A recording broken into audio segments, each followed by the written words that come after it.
ಯಾವಾಗ ದೇವ್ರ ರಾಜ್ಯ ಮತ್ತೆ ನೀತಿ ಅಂತ ಹುಡುಕಕ್ಕೆ ಹೋಗ್ತೀರಾ ಮೇರಿಯವರೇ, ಆಗ್ಲೇ ದೇವ್ರು ಹೇಳ್ತಾರೆ ತಿನ್ನೋದಕ್ಕೆ, ಉಡಿಯೋದಕ್ಕೆ, ಊಟ ಮಾಡೋದಕ್ಕೆ ಎಲ್ಲ ವಸ್ತುಗಳು ನಿಮ್ಮ ಮನೆಯೊಳಗೆ ಬಂದ್ಬಿಡುತ್ತೆ.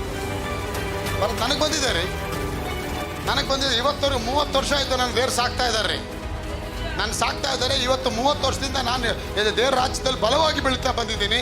ಒಂದು ದಿನ ಕೂಡ ಫಾರಿನ್ ಕಂಟ್ರಿಗೆ ಹೋಗ್ಬಿಟ್ಟು ಸ್ವಲ್ಪ ಹೆಲ್ಪ್ ಮಾಡಿ ಸರ್, ಚರ್ಚ್ ಕಟ್ಬೇಕಂತ ನಾನು ಕೇಳಲ್ಲ. ಇನ್ನು ಬೇರೆ ಚರ್ಚ್ಗೆ ನಾನು ಹೆಲ್ಪ್ ಮಾಡ್ತಾ ಇದ್ದೀನಿ. ಆಶೀರ್ವಾದ ಯಾಕೆ ಬ್ಲೆಸ್ಸಿಂಗ್ ಆಗುತ್ತೆ? ನಿನಗೂ ನನಗೇನು ವ್ಯತ್ಯಾಸ? ನೀನು ಒಡಂಬಡಿಕೆನ ಹಿಡ್ಕೊಳ್ಳಿಲ್ಲ, ನಾನು ಒಡಂಬಡಿಕೆ ಇಟ್ಕೊಂಡಿದ್ದೀನಿ. ಒಡಂಬಡಿಕೆ ಒಳಗೆ ಬಂದ್ಬಿಡಿ.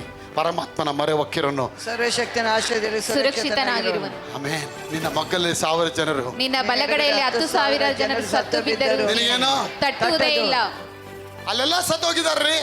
ಅದು ಮುಟ್ಟಿದ್ದಕ್ಕೆ ಇವನು ಮನೆಯೊಳಗೆ ತಂದಿಟ್ಕೊಂಡಿದ್ದಾನೆ, ಆದ್ರೆ ಸಾವಲಿಲ್ಲ. ಸಾವು ಬರಲ್ಲ. ಯಾವಾಗ ನೀ ಒಡಂಬಡಿಕೆ ಒಳಗೆ ಬಂದಾಗ ಸಾವು ಬರಲ್ಲ. ಒಡಂಬಡಿಕೆ ಒಳಗೆ ಬಂದಾಗ ನೀ ಸಾವು ಬರೋದಿಲ್ಲ. ಆಶೀರ್ವಾದ ಆರಂಭ ಆಗತ್ತೆ ನಿಮ್ಮ ಮನೆಯಲ್ಲಿ.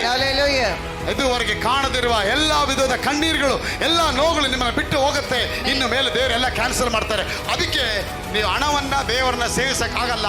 ಒಂದು ಹಣ ಕ್ಯಾನ್ಸಲ್ ಮಾಡಿ ಅಥವಾ ದೇವರನ್ನ ಕ್ಯಾನ್ಸಲ್ ಮಾಡಿ. ಯಾವ್ದು ಕ್ಯಾನ್ಸಲ್ ಮಾಡ್ತೀರಾ? ಸುನ್ನತಿ ಇಲ್ದರೆ ಓಬೇದೆ ಬಂದ ಮನೆನೇ ಅಷ್ಟು ಸಿಲ್ವರ್ ಗೋಲ್ಡ್ ಕೊಟ್ಟು ಆಶೀರ್ವಾದ ಮಾಡೋ ದೇವರು ಸುನ್ನತಿಯಾಗಿ ಯೇಸು ಕ್ರಿಸ್ತರ ರಕ್ತದಿಂದ ತೊಳೆಯಲ್ಪಟ್ಟು ಪರಿಶುದ್ಧಾತ್ಮನ ಮುದ್ರೆ ಹಾಕಿದ್ದಾರೆ ಜೀವನದಲ್ಲಿ.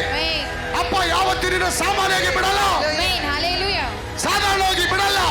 ನೀನು ಸಿಂಹದ ಮಗಳು, ನೀನು ಗರ್ಜಿಸುವ ಮಗಳು, ಜಯ ಪಡೆದ ಮಗಳಾಗಿದ್ಯಾ. ಆಶೀರ್ವಾದ, ಅಭಿವೃದ್ಧಿ, ಆಶೀರ್ವಾದ ರಕ್ತದ ವಾಕ್ಯದಿಂದ ನಿಮ್ಮ ಜೀವನದಲ್ಲಿ ತೊಳೆದು ಆಶೀರ್ವಾದ ಬರುತ್ತೆ.